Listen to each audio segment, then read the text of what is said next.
صلی اللہ تعالی علیہ وآلہ وسلم۔ پیارے آقا کے پیارے پیارے دیوانوں، جب ہم درود پاک پڑھیں نا تو ہمیں یہ تصور اور خیال کرنا چاہیے کہ اللہ کے رسول صلی اللہ تعالی وسلم ہمیں دیکھ رہے ہیں۔ وہ اللہ والے لوگ تھے کہ جو اپنے نورانی آنکھوں سے اپنے محبوب کا دیدار کیا کرتے تھے۔ وہ بڑی قسمت والے تھے کہ جن آنکھوں نے میرے محبوب کو کے چہرے کا دیدار کیا ہے، ان آنکھوں کا کوئی اس دنیا میں ہم پتہ پیدا نہیں ہوا، نہ ان آنکھوں کا کوئی دوسرا ثانی پیدا ہو سکتا ہے۔ آؤ میں آپ کو اپنے محبوب کے ایک عاشق کی زندگی کا واقعہ بیان کروں۔ ایک نابینا صحابی ہے جن کو اللہ تبارک و تعالیٰ نے آنکھوں کی روشنی سے محروم رکھا تھا۔ وہ ایک دن میرے محبوب کی بارگاہ میں آئے اور عرض کیا، یا رسول اللہ، اس زندگی کا کیا فائدہ کہ جن زندگی میں ہم نے آپ کے چہرے کا آنکھوں کے نور سے دیدار نہ کیا؟ ایسی زندگی کیسی زندگی ہے؟ اگر کوئی آدمی کسی اچھے عہدے دار ایک سپاہی کو دیکھ لیتا تو فخر کرتا ہے کہ میں نے اپنے ماتھے کی آنکھوں سے اس کو دیکھا تھا، میں نے تو اس کے بغل میں بیٹھ کر کے ایک کپ چائے پی تھی۔ یا رسول اللہ، میں کتنا کم نصیب ہوں کہ میری آنکھیں آپ کو دیکھ نہیں سکتی۔ میرے آقا نے فرمایا، بتاؤ تم چاہتے گا؟ انہوں نے عرض کیا، یا رسول اللہ، بس اللہ مجھے اتنا نور دے دے کہ میں اپنے ماتھے کی آنکھوں سے آپ کا دیدار کر سکوں۔ اللہ کے رسول صلی اللہ علیہ وسلم نے رب کی بارگاہ میں دعا کی، اللہ تبارک و تعالیٰ نے ان کے آنکھوں کی بینائی عطا فرمائی۔ انہوں نے میرے آقا کے چہرے انور کا دیدار کیا اور پھر تڑپ کر کے رونے لگے اور قدموں میں گر گئے اور عرض کیا، یا رسول اللہ، اب دعا کریں کہ اللہ میرے آنکھوں کی بینائی کو واپس لے لے۔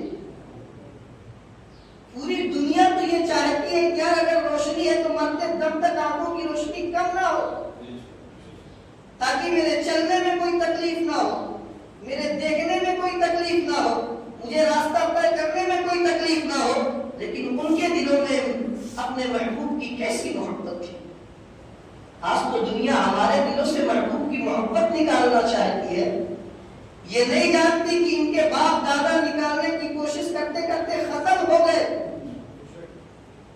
اور اسلام اس سے زیادہ ترقی کرتا رہا۔ تاریخ اٹھا کر کے دیکھ لیں، ہسٹری اٹھا کر کے دیکھ لیں کہ جب اسلام صرف مکہ کی وادیوں میں تھا تب تو پوری دنیا مل کر کے مکہ کے سرما مٹانا چاہتے تھے، تب تو میرے نبی کے ذکر کو مٹا نہ سکے، میرے نبی کے ذکر کو روک نہ سکے۔ اب تو اللہ کا کرم ہے کہ روئے زمین پہ کوئی ایسا ملک نہ ہوگا جہاں میرے محبوب کی درود نہ پڑی جائے۔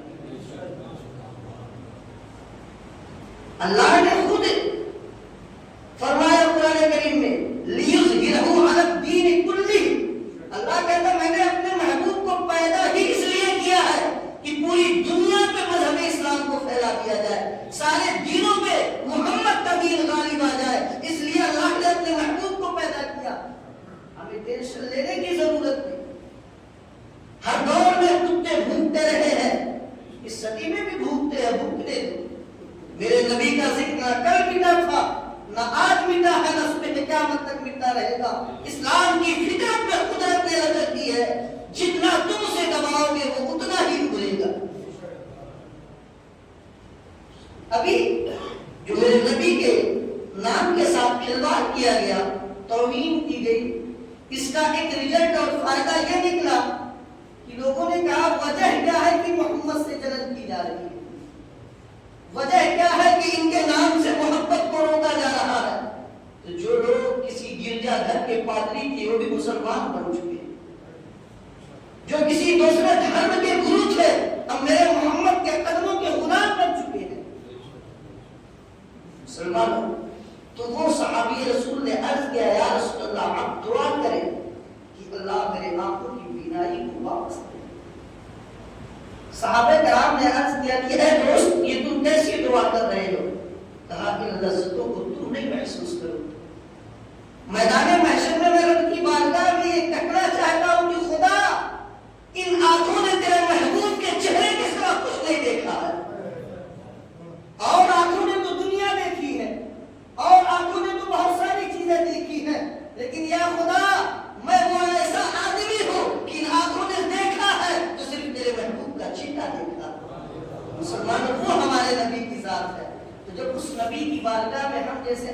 غلام حقیر درود پڑھے تو یہ تصور اور خیال میں پڑھے کہ میرے آقا مدینے سے اپنے روزے سے ہمارا دیدار ہمیں دیکھ رہے ہیں، اور یہ نیت کرے کہ یہ ہمارا درود پڑھنا ہمارے محبوب کی بارگاہ میں قبول ہو جائے، تاکہ میدان محشر میں یہ درود مغفرت کا صلہ ہو۔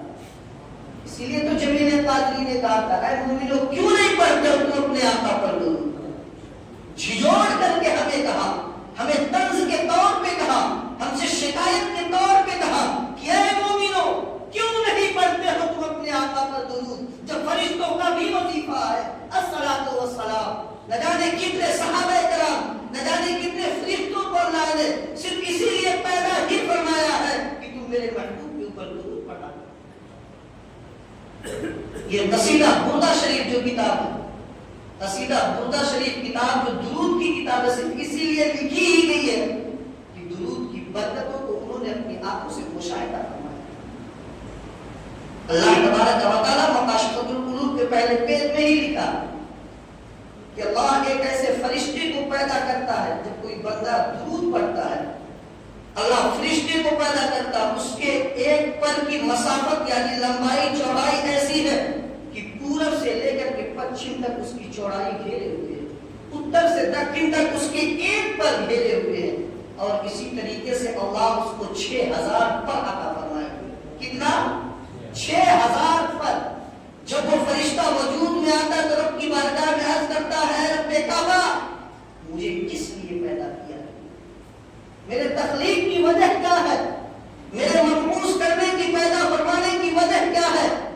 تو رب تبارک و تعالیٰ ارشاد فرماتا ہے کہ اے فرشتے جا تو حوض کوثر میں غوطہ لگا کر کے، ڈبکی لگا کر، وہ فرشتہ ڈبکی لگا کر کے پھر رب کی بارگاہ میں حاضر خدمت ہوتا ہے اور عرض کرتا ہے، رب اب آگے ارشاد فرما۔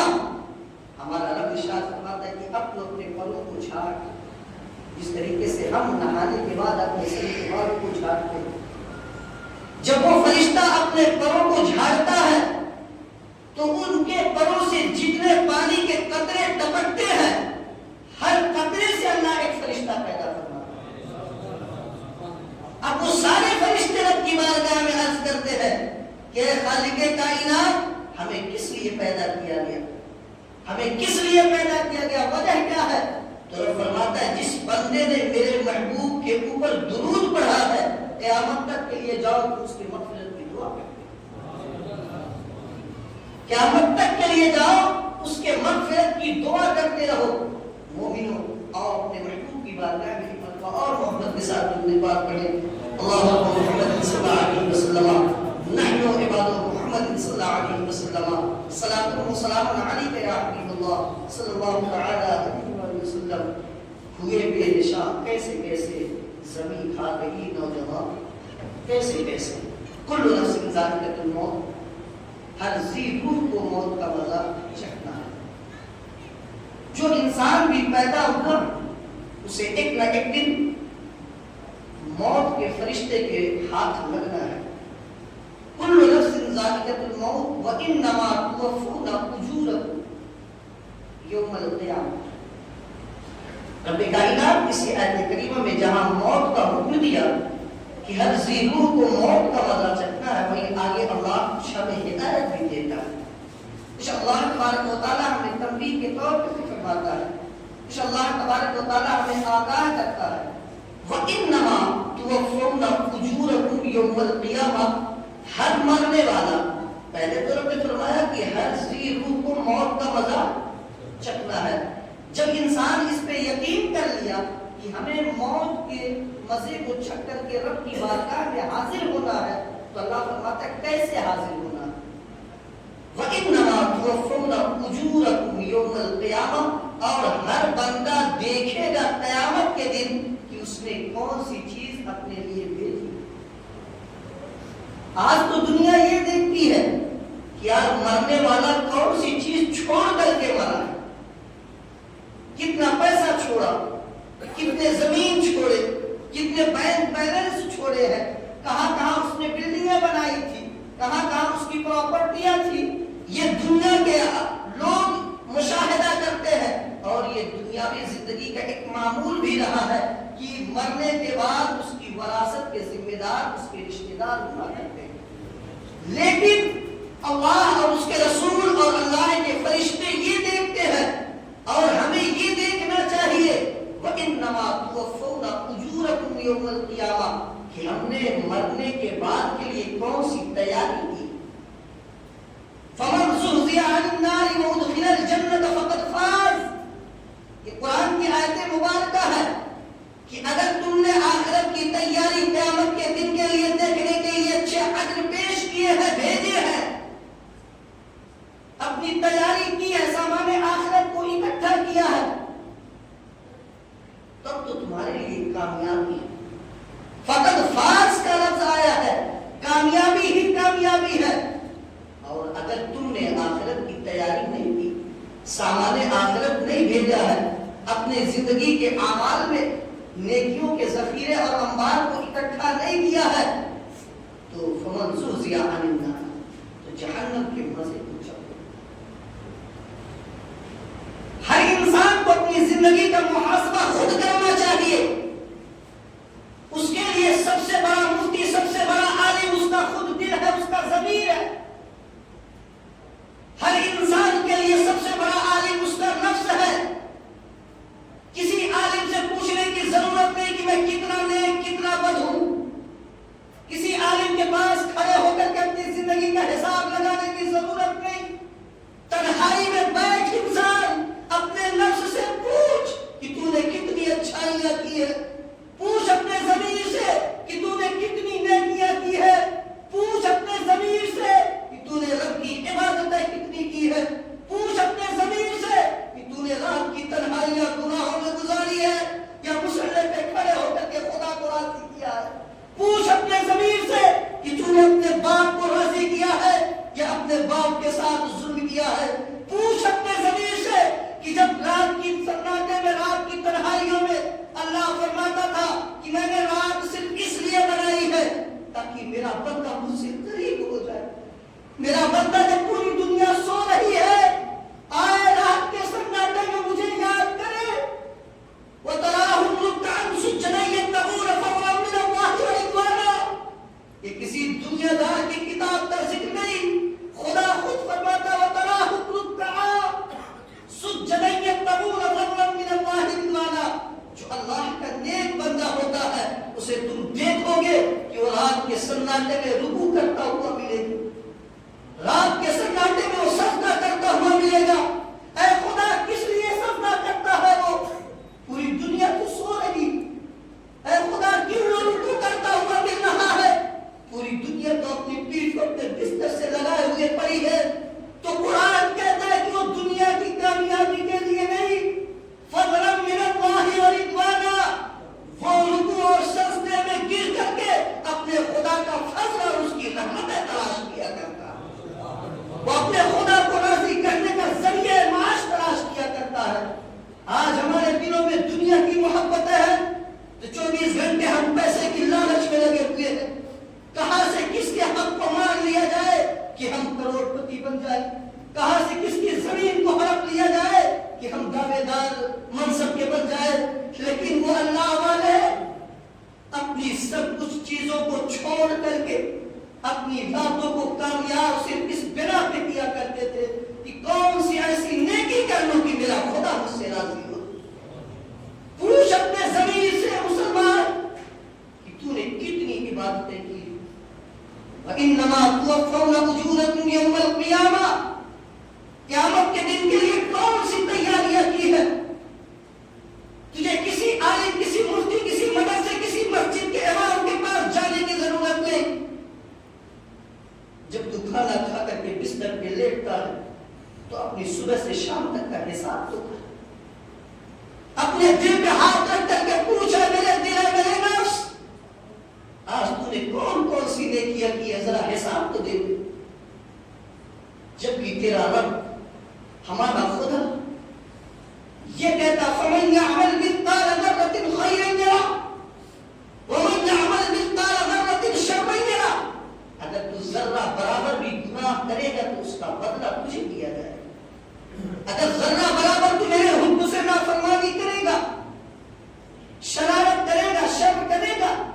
کا بدلہ بھی تجھے دیا جائے گا۔ انسان اگر کسی کو معلوم ہو جائے کہ یار مجھے 10 روپیہ خرچ کرنے کے بعد اس 10 کا بدلہ 1000 میں ملے گا تو ہر آدمی اس کی تیاری کرتا ہوا نظر آئے گا۔ اس کی ایک ایگزامپل دنیاوی اعتبار سے بتا دوں، جو راشن دکان پہ 23 سے 25 روپیہ کلو ملتا ہے، وہ گوٹے پہ 3-4 روپیہ کلو ملتا ہے، تو ہر آدمی لائن لگائے کھانا۔ یہ دنیاوی اعتبار سے سمجھانا چاہتا ہوں، ورنہ خدا کے فضل اور خدا کی نعمتوں سے دنیا کا کوئی ایگزامپل اور کوئی کمپیئر نہیں ہے۔ اللہ کی رحمتیں بڑی عظیم ہے۔ ذرا تصور کرو، تمہاری یہ 70 سال 80 سال 90 سال کی زندگی ایک معمولی سی زندگی ہے، اور آخرت کی زندگی تمہاری کروڑوں سال کی زندگی ہے۔ کسی کو نہیں معلوم کہ بندہ کتنے سال تک آخرت میں رہے گا، اللہ میدان حشر کے بعد کون سی چیزیں کرے گا، یہ کسی کو نہیں معلوم۔ لیکن تمہیں تو ہم سب کو تو یہ معلوم ہے کہ یار یہ دنیاوی زندگی ہماری ختم ہو، یہ دنیاوی زندگی ختم ہو کر کے ہماری آخرت کی زندگی شروع ہوگی۔ اس کی تیاریاں نہیں کر رہے۔ کون سی آخرت کی تیاری کر رہے ہیں بتاؤ مسلمانوں؟ کیا ہمارے درمیان سے بڑے بڑے رئیس اور بڑے بڑے زمیندار نہیں چلے گئے؟ کیا ہمارے درمیان سے بڑے بڑے علم والے نہیں گئے؟ وہ اپنے ساتھ کون سی چیزیں لے کے گئے ہیں؟ میں آپ سے پوچھنا چاہتا ہوں، کوئی انسان موت کو پیسے کے بدولت خرید سکتا ہے؟ کوئی انسان علم کے ذریعے اپنے موت کو خرید سکتا ہے، روک سکتا ہے، کاٹ سکتا ہے؟ نہیں۔ اللہ خود فرماتا ہے کہ موت نہ 1 سیکنڈ پہلے آتی ہے نہ 1 سیکنڈ بعد میں آتی ہے۔ جس کی زندگی رب قدیر نے جتنا لکھ دیا ہے وہ اتنا زندگی پا کر کے رہے گا، لیکن پھر اس کی عبادتوں سے ہم غافل کیوں ہیں؟ حضرت عمر ابن عبدالعزیز رحمۃ اللہ تعالی علیہ، آؤ میں آپ کو بتاتا چلوں، آپ ایک قبر کے قریب سے گزرے تو کیا دیکھا؟ ایک چھوٹی سی بچی اڑ رہی تھی۔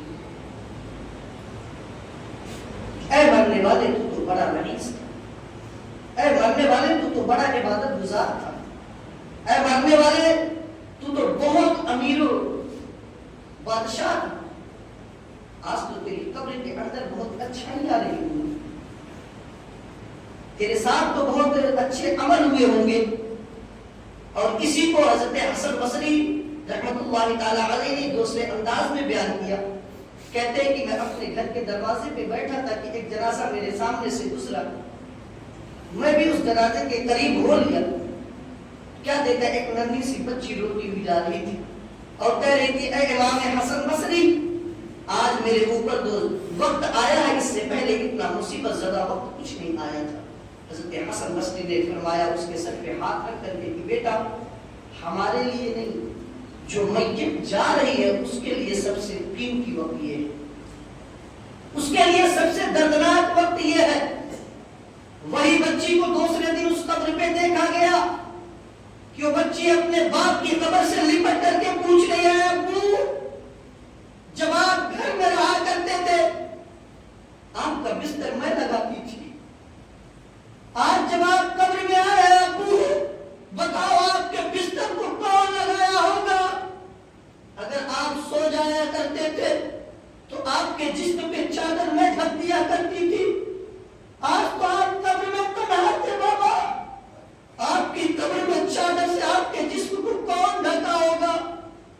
اگر چند منٹ کے لیے لائٹ کٹ جاتی تھی بابا تو ہاتھ سے پنکھے میں چل کر کے آپ کے گرمی کو ختم کیا کرتی تھی۔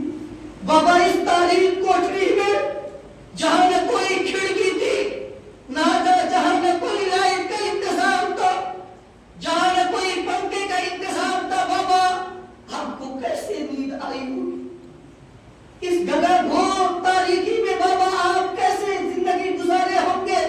حضرت حسن بصری نے کہا کہ بیٹا اپنے باپ سے یہ نہ پوچھ کہ پانی کس نے دیا ہوگا، یہ نہ پوچھ بستر کس نے لگایا ہوگا، یہ نہ پوچھ کہ بابا تاریکی میں کیسے گزارا ہوگا، یہ پوچھ ہے بابا جب تمہیں قبر میں لٹا کر کے گھر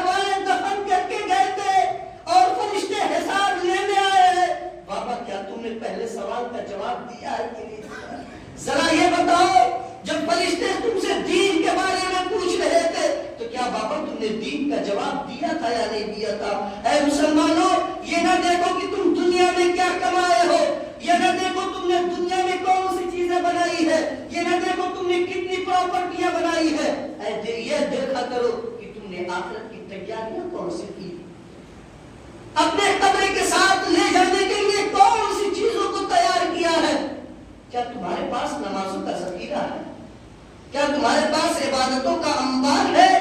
کیا تمہارے پاس صدقات و خیرات کے ذخیرے ہیں؟ اگر یہ ساری چیزیں نہیں ہیں تو کہیں نہ کہیں تم خالی ہاتھ جا رہے ہو۔ یہ دنیا ہے مسلمانوں، کل من علیہا فانی ویبقا وجہ ربک ذو الجلال والاکرام، سارا سب کچھ فنا ہو جائے گا، کچھ نہیں لے کر کے جاؤ گے۔ اگر تمہارے ساتھ جائے گا تو تمہارا عمل تمہارے ساتھ جائے گا، تمہارا کردار تمہارے ساتھ جائے گا، تمہارا کیریکٹر تمہارے ساتھ جائے گا۔ میرے آقا نے سب سے زیادہ اگر کسی چیز پہ دھیان دینے کی بات کہی ہے، سب سے زیادہ توجہ اگر قرآن نے کسی چیز پہ دیا ہے تو انسان کے کیریکٹر کے اوپر دیا ہے۔ اسی لیے قرآن 21ویں پارے میں فرماتا ہے لَقَدْ كَانَ لَكُمْ فِي رَسُولِ اللَّهِ أُسْوَةٌ حَسَنَةٌ، سب سے بہتر اگر آئیڈیل تمہارے لیے کوئی ہے تو میرے نبی کی ذات پاک ہے۔ اگر تمہیں سب سے بہتر کوئی چیز کرنا ہے تو تمہیں اپنے لباس کو بہتر نہیں کرنا ہے، تمہیں اپنے گھر کو بہتر نہیں کرنا ہے، تمہیں اپنی زمین کو بہتر نہیں کرنا ہے، تمہیں اپنے چہرے کو بہتر نہیں کرنا ہے۔ اگر ہمیں سب سے بہتر کسی چیز کو بنانا ہے تو اپنے کردار کو بہتر بنانا ہے، اپنے اخلاق کو بہتر بنانا ہے، اپنی زندگی کو بہتر بنانا ہے۔ اس لیے کہ ہم اپنے ساتھ قبر میں کوئی چیز نہیں لے کر کے جانے والے ہیں، یہ زمین یہی رہ جاتی ہے، یہ مال یہی رہ جاتا ہے، یہ دنیا کی نعمتیں یہی رہ جاتے ہیں، اولاد یہی ساتھ چھوڑ دیتی ہے، بیوی یہی ساتھ چھوڑ دیتی ہے، باپ یہی ساتھ چھوڑ دیتا ہے، ماں یہی ساتھ چھوڑ دیتی ہے، بھائی یہی ساتھ چھوڑ دیتا ہے۔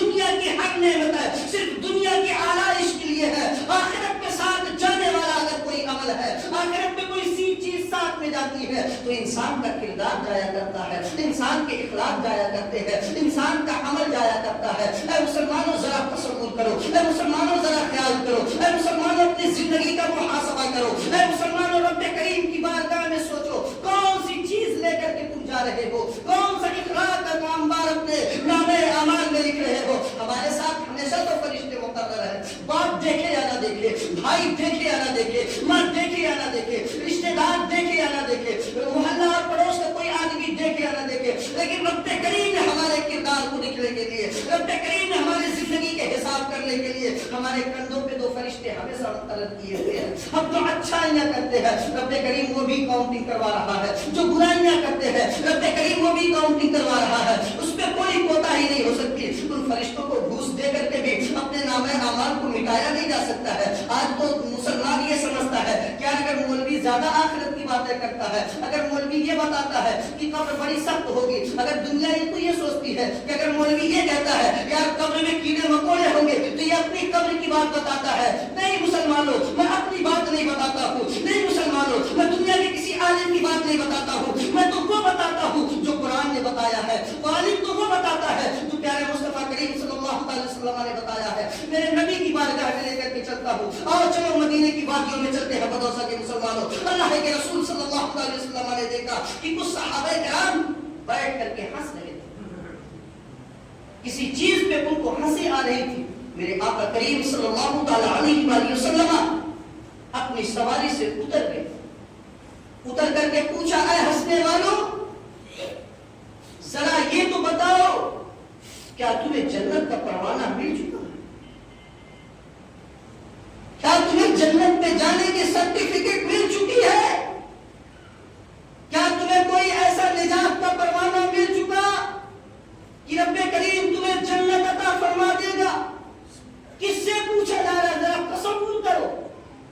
آج تو تم کہتے ہو کہ یار ہم نے سن رکھا ہے کہ میدان محشر میں نبی شفاعت کرے گی، یقیناً شفاعت کرے گی، لیکن کیا یہ بات صحابہ کو نہ معلوم تھی؟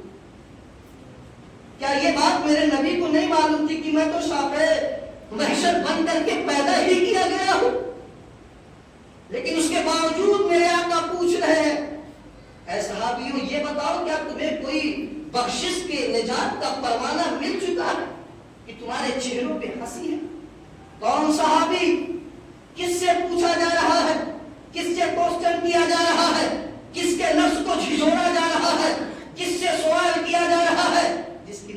نمازیں چھوٹتی تھی، جو کبھی زندگی میں جھوٹ نہیں بولا کرتے تھے، آج تو تم کسی عالم سے مصافحہ کر لو تو اپنے آپ کو عزت دار سمجھتے ہو۔ ذرا اس صحابہ کی زندگی دیکھو جن کی صبح نبی کے چہرے کو دیکھتے ہوئے ہوا کرتی تھی، جن کی شان نبی کے صحابہ، یہ بتاؤ کوئی پروانہ مل گئی؟ صحابہ نے عرض کیا رسول اللہ نہیں، ہمارے پاس کوئی سرٹیفکیٹ نہیں، ہمارے پاس کوئی گارنٹی نہیں، ہمارے پاس کوئی ایسا پروانے نجات نہیں ہے کہ ہمیں جنت مل گئی۔ میرے آقا نے فرمایا پھر بتاؤ تمہارے چہروں پہ ہنسی کس بات؟ جس کو اپنی آخرت کے کوئی پتہ نہ ہو، جسے یہ نہ معلوم ہو کہ مرنے کے بعد میرا انجام کیسا ہوگا، جسے یہ نہ معلوم ہو کہ یار مرنے کے بعد میرے ساتھ قبر میں کون سا سلوک کیا جائے گا، اس کے چہروں پہ ہنسی، یہ میسر نہیں ہوتی، یہ اچھی بات نہیں۔ جس بچے کو اپنے لکھے ہوئے رزلٹ اور کوسچن کاپی پہ، ایگزام کاپی پہ بھروسہ ہوگا، وہ رزلٹ آنے سے پہلے خوش ہوا کرتا۔ جس کو اپنی لکھاوٹ، اپنے علم، اپنی تحریر، اپنے لکھنے پہ یقین کامل ہو کہ جو میں لکھا ہوں وہ صحیح لکھا ہوں، تب تو وہ مارک شیٹ آنے سے پہلے خوش نظر آئے گا۔ اور جسے یقین نہ ہو اس کے چہرے پہ خوشی نہیں آتی جب تک کہ وہ اپنا رزلٹ نہ دیکھے۔ اے مسلمانوں، بلا تمثیل یہی ہمارا حال ہے۔ ہمیں معلوم نہیں کہ اللہ ہمارے ساتھ کون سا حشر کرے گا، ہمارا کیا ہوگا۔ جو صحابہ پوری زندگی عبادتیں کیا کرتے تھے، ان کے پاس کوئی پروانے نجات نہ تھا۔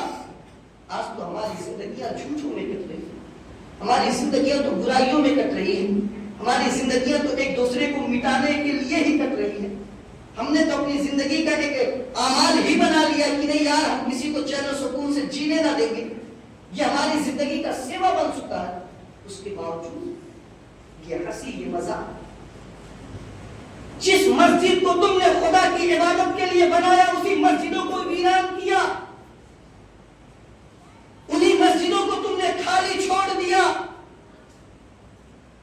جن مسجدوں سے تمہاری مصیبتیں، پریشانیاں، بلائیں، آفتیں، مصیبتیں دور ہونے والی تھی، اسی مسجدوں میں امام بیٹھ کر کے مصلیان کا انتظار کرتا، امام انتظار کرتا کوئی آیت تکبیر بولے تو میں نماز پڑھاؤں، اور کہتے ہو کہ یار مسلمانوں کے اندر نہ جانے کہاں سے پریشانیاں آ رہی ہیں۔ یہ وہ پھل ہے جس کا بیج ہم نے خود بویا، یہ وہ پھل ہے جس کا درخت خود ہم نے اپنے ہاتھوں سے لگایا ہے۔ یہ نافرمان بچے کسی دوسرے کی عطا نہیں ہے، یہ نافرمان بچے کسی دوسرے کی وجہ سے اپنے والدین کے نافرمان نہیں بنے ہیں، یہ ہمارے ہاتھوں کے لگائے ہوئے درخت۔ جس طریقے سے ہم نے اپنے والدین کے ساتھ کیا ہے ویسا آج کے بچے اپنے ماں باپ کے ساتھ کرتے ہوئے نظر آ رہے۔ میرے آقا نے فرمایا تھا کہ کچھ گناہوں کی سزا اللہ آخرت میں دیتا، لیکن کچھ گناہوں کی سزا اللہ اسی دنیا میں دے دیتا۔ اس میں سے ایک گناہ یہ بھی تھا کہ جو بچہ اپنے والدین کا نافرمان ہوگا اس کی اولاد بھی نافرمان ہوگا۔ کبھی تصور کیا مسلمانوں کہ جس باپ کے ساتھ تم ظلم کر رہے ہو وہ باپ کتنا عظیم ہے تمہارے لیے؟ جس ماں کے ساتھ تم ظلم و ستم کر رہے ہو ماں تمہارے لیے کتنی عظیم ہے؟ لیکن یہاں رک کر کے میں ایک بات اور کہوں گا کہ جہاں بیٹوں کے اور بچوں کے اوپر والدین کے حقوق ہے، وہی والدین کے اوپر اپنے بچوں کے بھی حقوق ہیں۔ وہ باپ بھی جہنمی ہے جو اپنے بچوں کے درمیان تفرقہ بازی کرتا ہے۔ اس باپ سے بھی حساب لیا جائے گا جس نے اپنے امیر بچے کے ساتھ دوسرا برتاؤ کیا اور غریب بچے کے ساتھ دوسرا برتاؤ کیا۔ بچے کا حق تو، بیٹے کا حق تو باپ کے اوپر بعد میں نافذ ہوتا ہے۔ بچہ جب کمانے کے لائق ہو گیا، بچہ جب عقل و شعور والا ہو گیا، جب بچہ اپنے پیروں پہ کھڑا ہونے کے لائق ہو گیا، تب اس کے حقوق شروع ہوتے ہیں اس کے والدین کے اوپر۔ لیکن والدین کے حقوق تو ماں کے پیٹ میں نطفہ آتے وقت ہی شروع ہو جاتا ہے۔ باپ کے اوپر لازم ہو جاتا ہے کہ ابھی تو ہم اور میری بیوی تھی، اب ہم سے ایک نسل آباد ہونے والی ہے، ہم جو رزق کھائیں گے وہ حلال رزق کھائیں گے. ماں کے اوپر لازم و ضروری ہو جاتا ہے کہ اب ہم جھوٹ سے دور رہیں گے, اب ہم بے حیائیوں سے دور رہیں گے, اس لیے کہ ہم سے ایک نسل آباد ہو رہی ہے, ہم سے نبی کا ایک امتی پیدا ہونے والا ہے. تو جہاں بیٹے اس دور میں نافرمان پیدا ہوتے ہیں تو کہیں نہ کہیں ماں باپ کا بھی ہاتھ ہوتا ہے. ذرا تصور کرو مسلمانوں, جو ماں سب سے عظیم نعمت ہو کر کے پیدا کی گئی ہے, جس ماں کے قدموں کے نیچے خدا نے جنت کو بنا دیا, اگر وہی ماں اپنے بچوں کی محبت کو پیسے سے تولنے لگے, وہی باپ اپنے بچوں کی محبت کو پیسوں سے تولنے لگے, تو بتاؤ ان بچوں کا کیا ہو. جو بچہ اپنے ماں کی رضا چاہ رہا ہو قربت میں, اور ماں اس بچے کو لاڈ صرف اس بنا پہ مار رہی ہو کہ نہیں یار یہ تو کم کماتا ہے, فلاں بیٹا زیادہ کماتا ہے, ہم اس کے ساتھ رہے, بتاؤ اس بچے کے دل سے کیا گزر رہی ہو. تو خدا کے واسطے ایسے ماں باپ کے اوپر بھی ضروری ہے کہ بچہ چاہے امیر ہو یا غریب ہو, لیکن پیدا تو تیرے پیٹ سے ہوا, اس کی رگوں میں بھی خون تیرا دوڑ رہا ہے, اس کی رگوں میں بھی خون تیرے اس کے باپ کا ہی ہے, وہ بھی تیری نسل کا بچہ ہے. جب محبت کی بات آ جائے تو ایک ذرہ برابر بھی فرق پیدا نہیں ہونا ہے. یہ میرا اسلام کہتا ہے, یہ میرے نبی کا دین کہتا ہے, یہ میرے نبی کا مذہب ہے, خدا کا مذہب کہتا ہے, اور یہی تعلیم مصطفیٰ کریم صلی اللہ علیہ وسلم ہے. مسلمانوں تم دین پہ عمل کرو, دنیا پھر ہمارے قدموں میں آتی ہوئی نظر آئے گی. یہ تو ہماری دین ہے. اللہ کے رسول صلی اللہ علیہ وسلم نے خود ارشاد فرمایا کہ قرب قیامت میں دنیا دیکھے گی,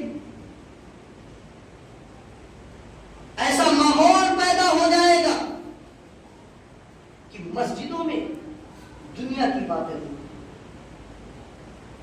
یہ میرے نبی نے 1500 سال پہلے بیان فرما دیا, صحابہ سے بیان کیا کہ جب قیامت قریب ہوگی تو دنیا دیکھے گی آدمیوں کی کوئی عزت نہ ہو.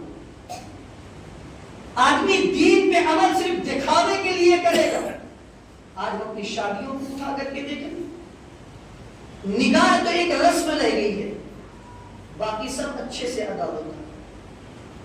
کھانا کھاتے وقت 200 لوگ کرسی پکڑ کے کھڑے ہوئے نظر آئیں گے, ناشتے وقت 150-200 لوگ اگل بگل کھڑے ہو کر کے دیکھتے ہوئے نظر آئیں گے, لیکن نکاح کے وقت کون نظر آئے؟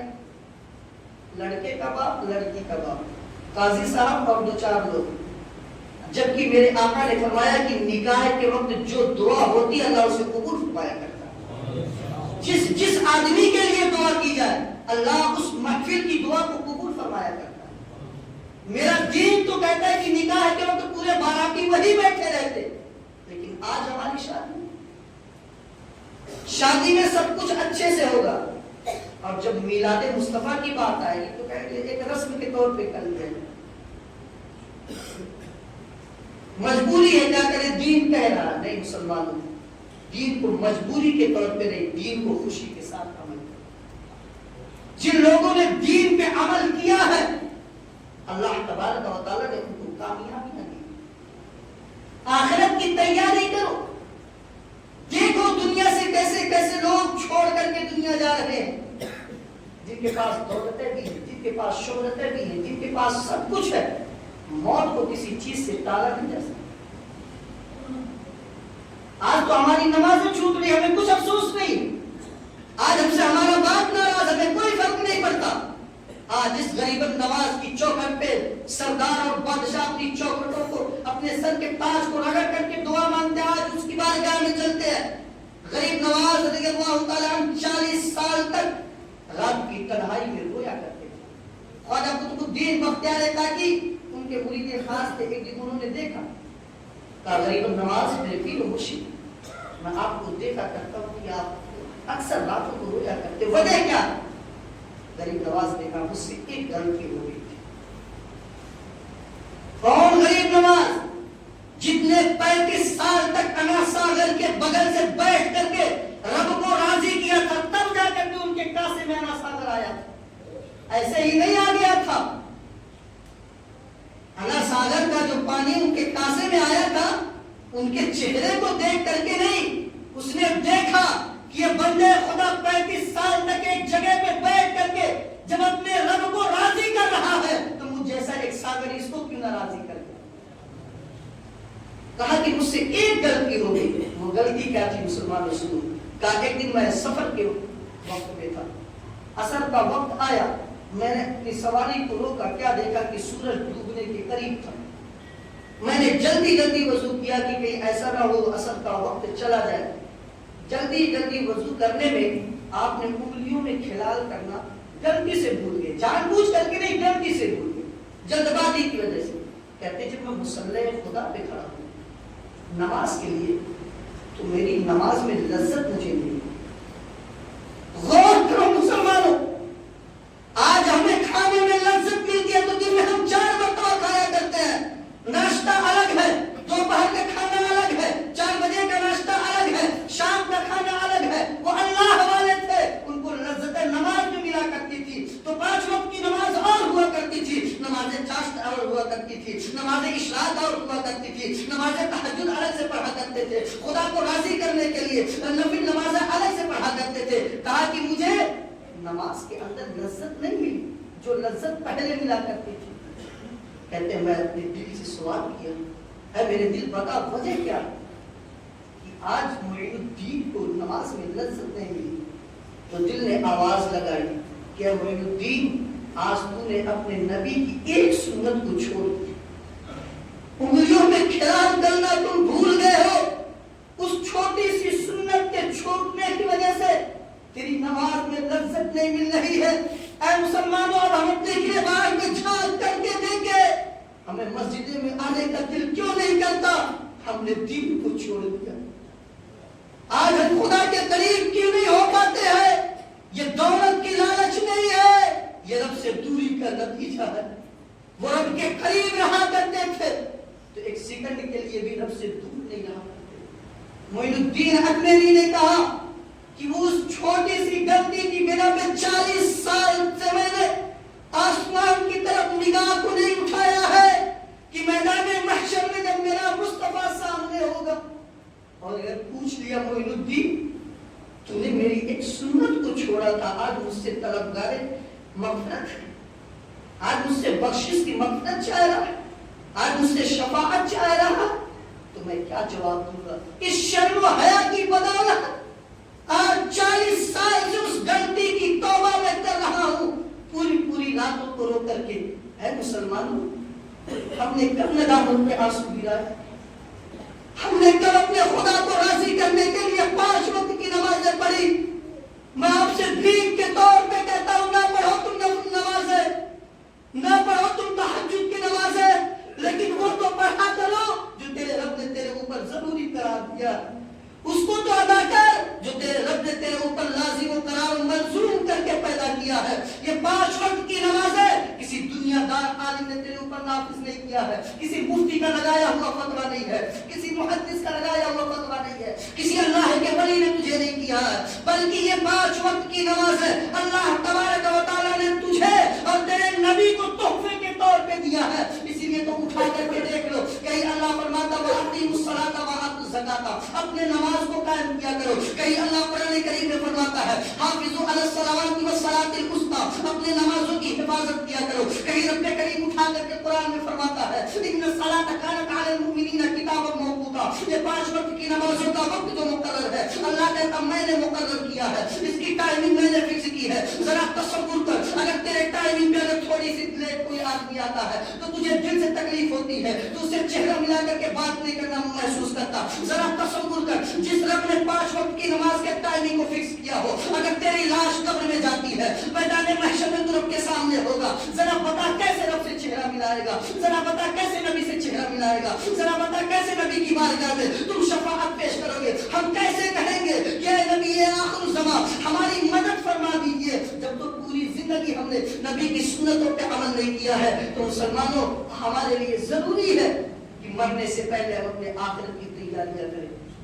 نہ دیکھ کون دنیا میں کیا بنا رہا ہے, یہ دیکھ تیرا رب تجھے آخرت کے لیے کیا بنانے کا حکم دیتا ہے. قل متاع الدنیا قلیل والآخرۃ خیر لمن اتقى ولا تظلمون فتیلا. اللہ فرماتا ہے قل متاع الدنیا الدنیا قلیل، پوری دنیا کی پونجیاں جتنا جب سے دنیا پیدا ہوئی ہے اس وقت سے لے کر کے آخرت تک، قیامت قائم ہونے تک اللہ فرماتا ہے جتنی قیمتی چیزیں پیدا ہوں گی رب کی بارگاہ میں ہیچ ہے، تنکے کے برابر بھی نہیں ہے۔ اے خدا تب کیا قیمتی ہے؟ والآخرت خیر، خدا فرماتا آخرت سب سے قیمتی چیز ہے۔ تو رب کی بارگاہ میں دعا ہے کہ اللہ تبارک و تعالی ہم سب کو دین پر عمل کرنے کی توفیق و نصیب عطا فرمائے۔ جتنے لوگ بھی بیٹھے ہیں رب کریم سب کو نماز پنجگانہ باجماعت ادا کرنے کی توفیق و نصیب عطا فرمائے۔ استغفر اللہ ربی من کل ذنب و اتوب الیہ۔ السلام علیکم۔